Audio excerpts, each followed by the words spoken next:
Hello, my name's Alana and I'm 30 years old.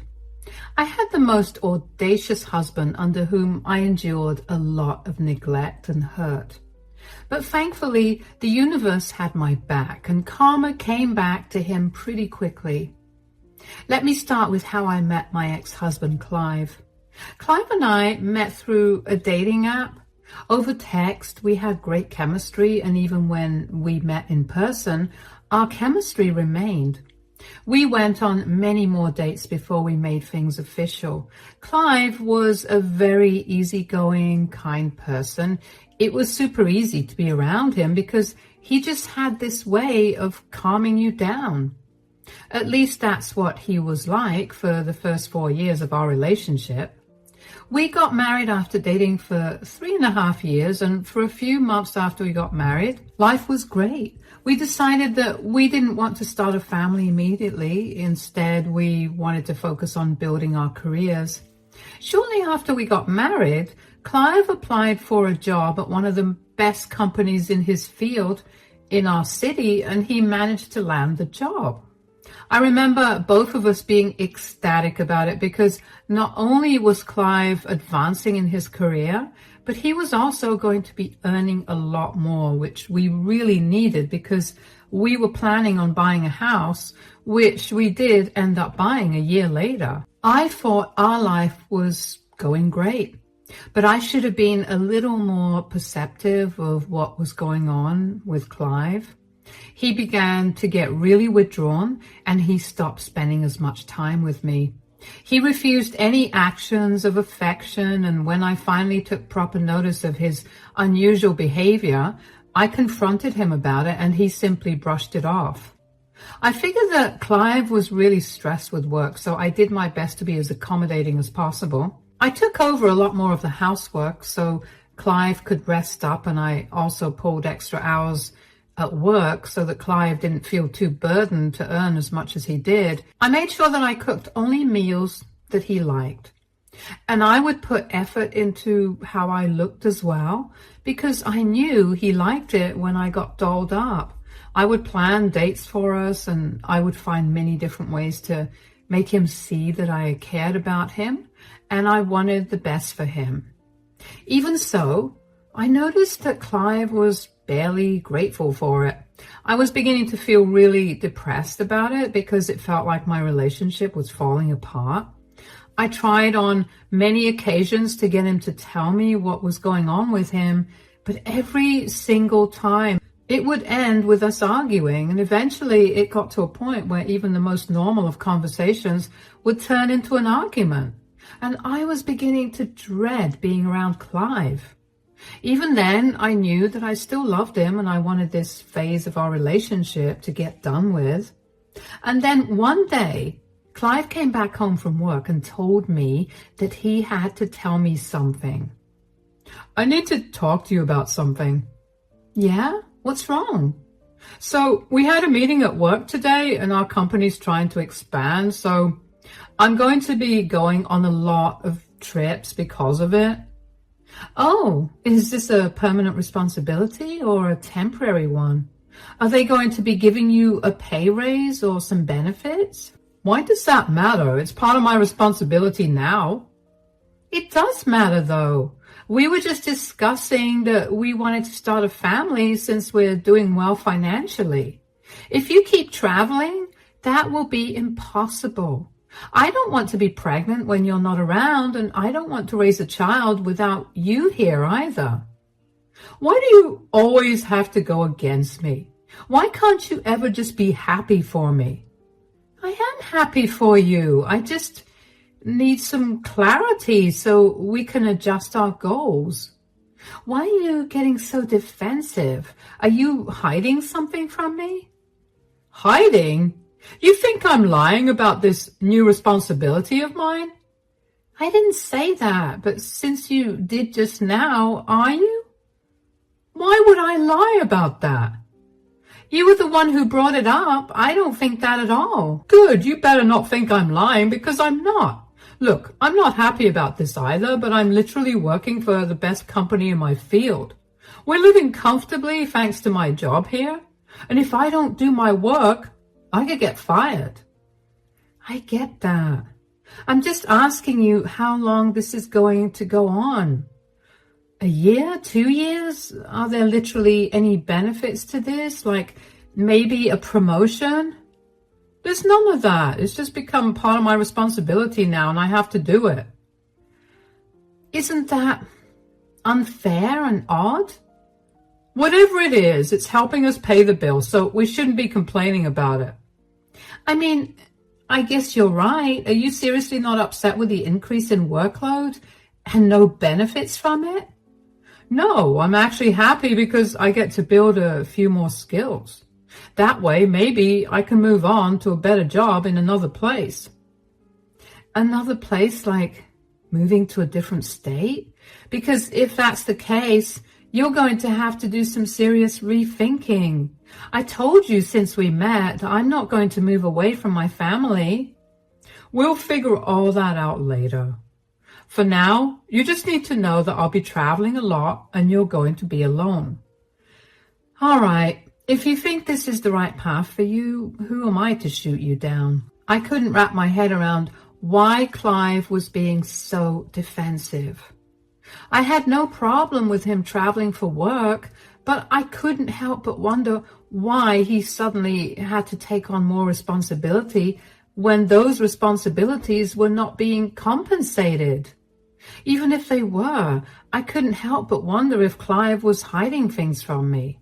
If he was, why did he feel the need to do that? It wasn't like I was going to stop him or take his money away from him. This was all that went on in my mind over the next few months as Clive began to travel extensively for work. He would be away for a maximum of 2 weeks, but sometimes it was only a few days. I never got any information about where he was traveling or when he'd be back. I was beyond baffled.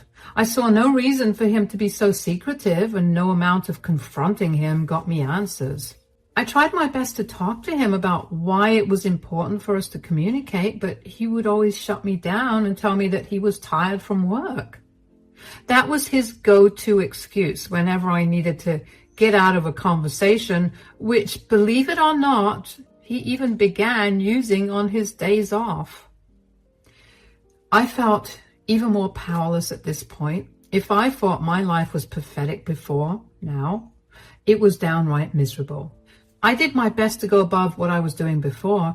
Being alone at home for so long made me feel so lonely, so I figured that Clive was probably feeling that too. In hindsight, I do realize that I wanted to feel so secure in our relationship that I began to project my feelings onto Clive, who, as you'll find out, is a man who's incapable of being a good partner. Anyway, I learned to find patterns in Clive's business trips. I figured since he wasn't going to give me the dates and times himself, I would have to do my own research to figure it out and greet him when he arrived. I figured out how to access Clive's business email, and I got onto his work calendar where I could see all the trips he had scheduled. It should have bothered me back then how they were marked in a very secretive manner there too, but I paid no attention to it because I was too busy coming up with how to be a great wife. Obviously, it irked Clive that I was able to figure out when he would arrive, but he still sat down and ate the food I made for him. Other than that, we barely spoke.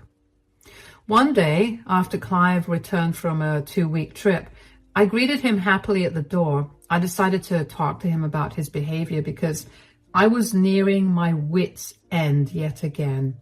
I couldn't keep going like this, so I tried to approach the subject as carefully as possible. Welcome back from your trip. Yeah, don't bother with that. What?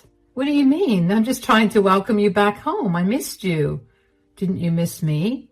Yeah, I just mean that there's no need to be so mushy. If I'm not mushy with you, who else would I be mushy with? Look, I've had a long week and I would really like some time to myself. Sure. but I need to talk to you about something. I've been noticing this for a while, and I've been hoping that you'd come and talk to me about this naturally, but since you haven't, can you stop rambling and just get to the point? Yeah, this is exactly what I wanted to talk about. Why are you so rude and impatient? Before you started traveling for your job, you were nice and calm, and now you're always up in arms about everything I do. Is something bothering you? Alana, I'm just exhausted, okay? I've seen what your exhausted looks like, and believe me, this isn't it. I know there's something you're not telling me, so could you just tell me already? It's getting really hard to deal with your rudeness. There's nothing bothering me. I'm just really tired, and I would love to go to sleep right now. Don't you care about our marriage? We haven't had a proper conversation in I can't even remember how long, because that's how long it's been. Every time you come back home, you rush to sleep, and then you spend the rest of your days here working extra hours or meeting up with your friends. Do you not care about me at all?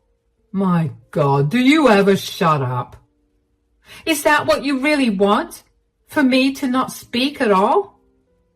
That isn't what I want. I just want you to be a little more understanding of the fact that I have a lot going on with work, and I would like some time to myself. Why am I always supposed to be understanding? Why can't you understand what I'm going through? I'm alone all the time.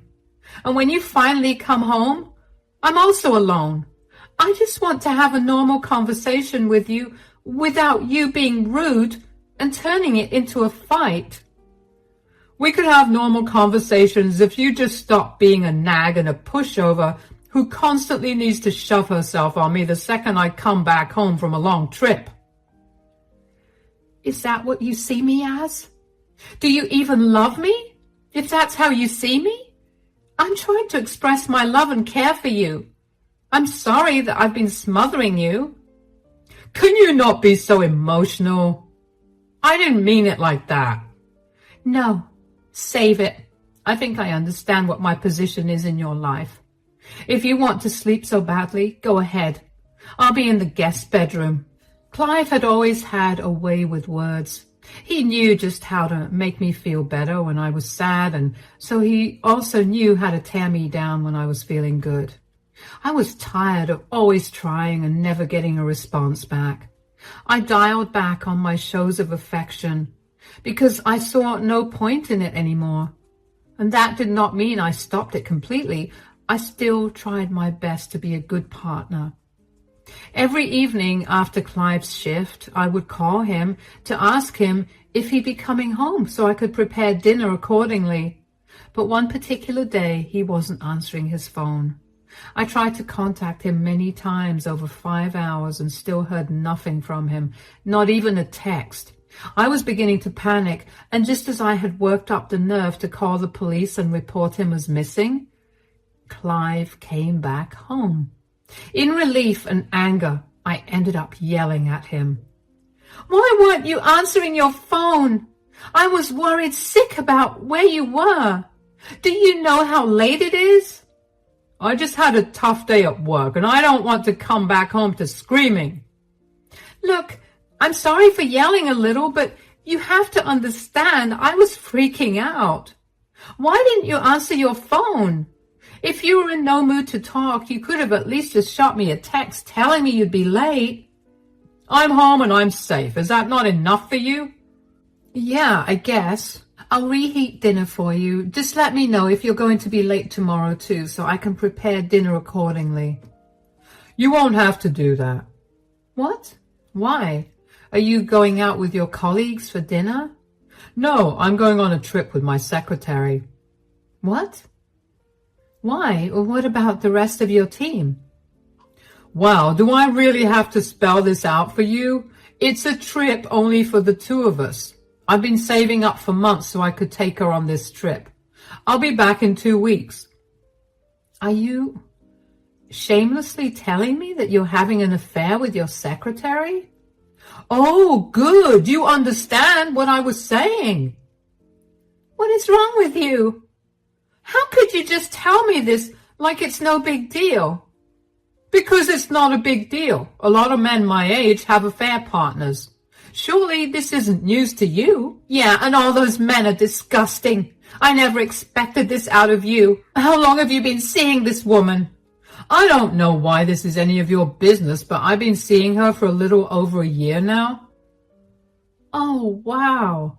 You've been cheating on me for a year, and you still let me believe that our relationship was worth saving.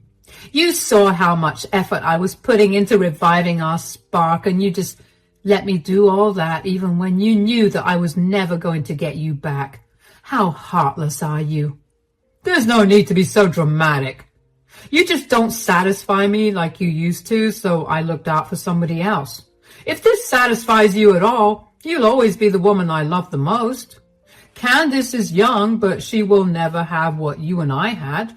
It's a shame that you got annoying, really. Excuse me? Are you hearing how insane you sound? I'm not insane. You're just being too emotional to see reality for what it is. Men get bored of their wives eventually, and they find pleasure in other women. This is how the world works. You need to get on board with this. I can't even look at your face right now. You're a disgusting person. You'll get over it soon. I'll be back in 2 weeks, and I'll be arriving at night, so make sure dinner is ready by then. Do me a favor and never come back. I couldn't care less about your stupid dinner. I went into the guest bedroom and locked the door behind me. I couldn't believe the man I married turned out to be an ugly monster. How could he so casually tell me that he was cheating on me with his secretary? Was I really of no worth to him? Did my efforts do nothing for him? All the time that I had spent crying because of how inadequate and useless I felt as his wife was unnecessary because he had made up his mind. I was worthless to him, so he moved on to someone younger and better. I cried the entire night, and I fell asleep only after Clive left the next morning for his trip. When I finally woke up in the afternoon, I felt horrible. I couldn't believe what my life had become, so I called my best friend, who rushed over as soon as she could to support me. She helped me pack all my things up, and I moved in with her temporarily. She was my shoulder to cry on for the rest of the day, and I couldn't have been more grateful for her. The next day, she asked me if I'd be okay with going outside for a walk and then a coffee with some of our mutual friends. I figured I could use some company because being alone with my thoughts was not fun at all. At the coffee shop, at some point, I needed to get myself an extra napkin, so while I was waiting at the counter, someone tapped me on my shoulder. I turned around and found an oddly familiar man. Hi, excuse me, are you by any chance Clive Morrison's wife? Yes, I am. Why? I'm his boss, Heath. I happen to recognize you from the photograph that Clive has on his desk. How are you? Oh, it's nice to meet you. I'm doing good. What about you? I'm great. The hospital you were at must have done some miracle to get you healed so fast. I'm sorry? What do you mean by the hospital I was in? I heard that you were in a serious condition at the hospital. Were you not? I haven't been admitted to a hospital in my entire life. How in the world did you get that information? Well, that's what Clive told me because he requested 2 weeks off. What is he up to if not tending to you? Ah, I was wondering how he managed to get off from work. He's not taking care of me. He's on a romantic trip with his secretary. Candace is with him? What? Oh, did you not know? They've been seeing each other for over a year now. What? Oh, that would explain a lot. So, have you ever been too sick to do anything? Because Clive's taken off a lot of times in the last year, and so has Candace. I haven't been sick. I can assure you that Clive has never been home once to help me out. Oh, wow. I mean, now that I think about it, I feel so stupid for not thinking that something was off with the way that both of them kept taking off days together. If you don't mind me asking, When did you find out about this relationship of theirs? And are you still with Clive or are you divorced? I only found out about his affair 2 days ago when he came home late from work and decided that was an appropriate time to tell me that he was going on a trip with his secretary. I haven't even had the chance to deal with my emotions, but I will be filing for a divorce tomorrow. Oh my God, I'm so sorry that Clive treated you this way. Not only has he broken several company policies, but he's also treated you beyond disgustingly. I mean, I guess that's what I deserve for putting up with his crappy behavior for years. No, you do not deserve any of this. Look, I will look into what I can do about his job position at the company, but as someone who's had to divorce their cheating spouse, believe me, you need to do that as quickly as possible. Yeah, I will. Thank you. No, thank you for bringing Clive's affair to light, and take care of yourself. And if you find yourself in a tough spot, I'm sure I could find a position for you at my company. Here's my card. Feel free to call whenever you need to. Thank you so much. I'll definitely give you a ring if I need it. At that time, I couldn't wrap my head around the fact that I just happened to run into Clive's boss like that. Because when I think about it right now, the odds of that happening truly are slim to none.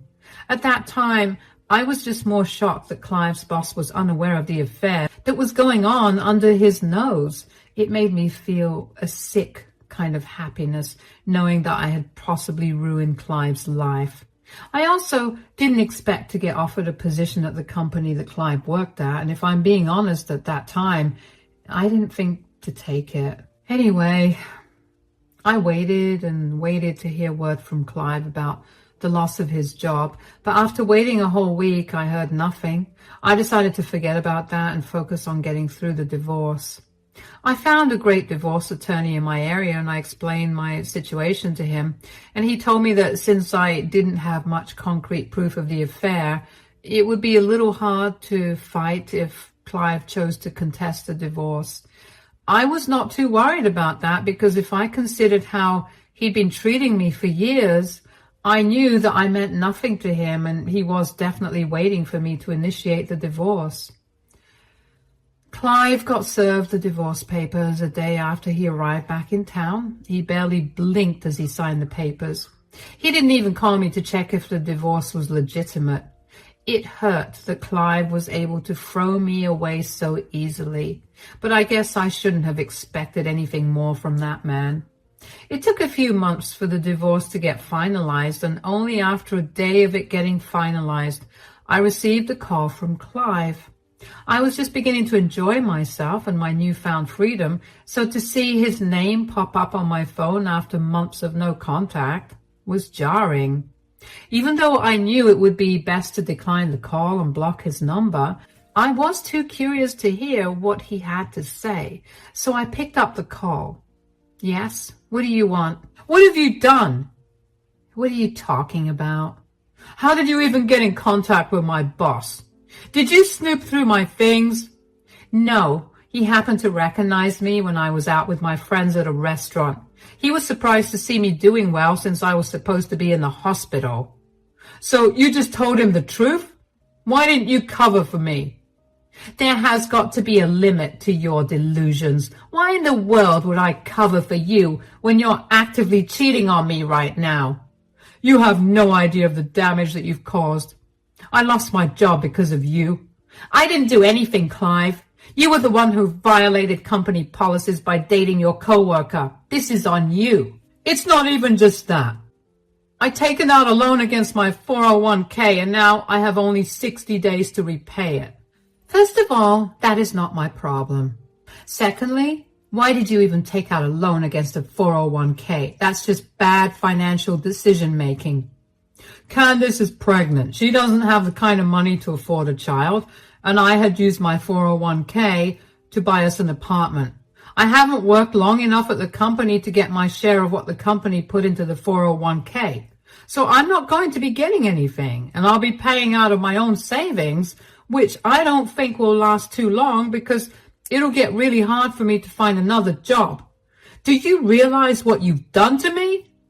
I literally didn't do anything to you. I didn't even approach your boss. He was the one who found me, and when he asked me questions, I simply told him what I knew. What were you even going to do with a new apartment and baby? Were you going to leave me like you did on your trip? That was a problem for future me. Looks like the future happened faster than you expected. Do you really not feel for me at all? Don't you love me? My love for you died the day you cheated on me. I dealt with all your crappy treatment for years because I loved you.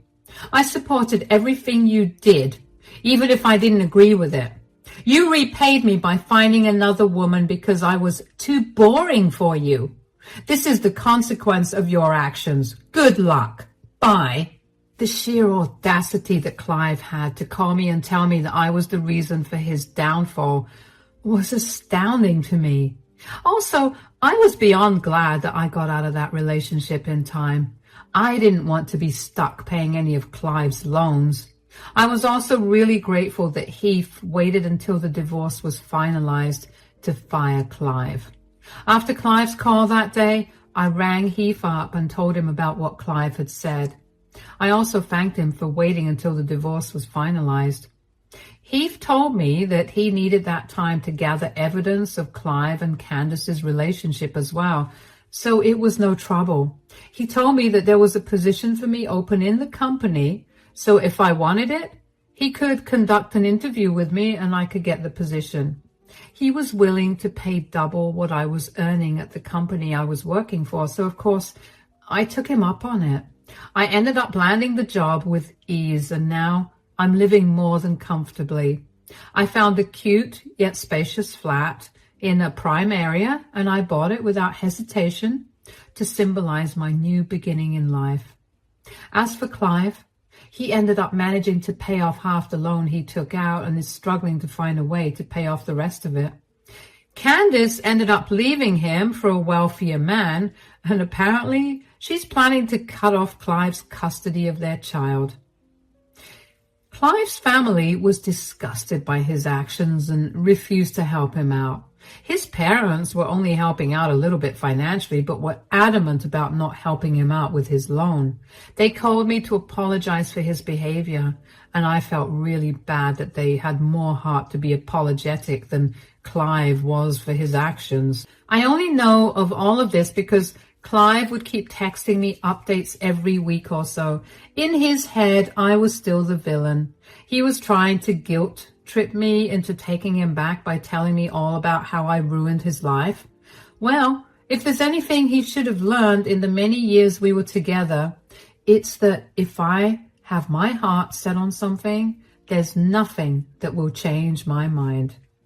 It was one thing for Clive to cheat on me, but for him to so openly tell me about it with no remorse and treat me like I was nothing to him only made him seem like a monster in my mind. I didn't want anything more to do with that man. It's been a few months since I got my new job, and let me tell you, I am loving it. I've managed to make a lot of new friends, and a lot of Clive's colleagues have told me that he was a pain to work with because he was always running in and out of the office with Candace. They had no solid proof of the affair, but everyone knew that's what was happening. They apologized for not taking action earlier, and of course, they were not to blame at all. I'm much happier now than I ever was when I was married to Clive. So I can't wait to see what the future holds for me.